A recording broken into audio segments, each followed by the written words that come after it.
Assalamu Walaikum. Hello friends, how are you? Welcome back to my another video.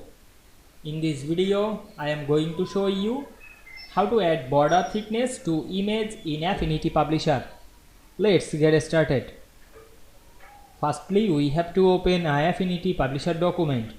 Now we want to add border thickness to image. Go to a blank page.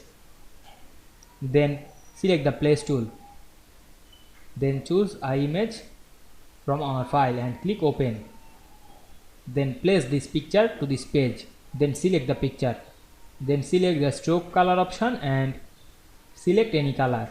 Then select the wide option and we can see here the wide. You can change the thickness, select this wide and make thicker border.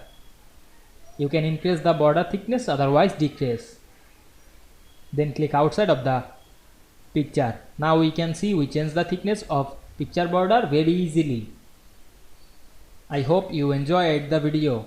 Please like, comment, share and subscribe my channel. Thanks for watching.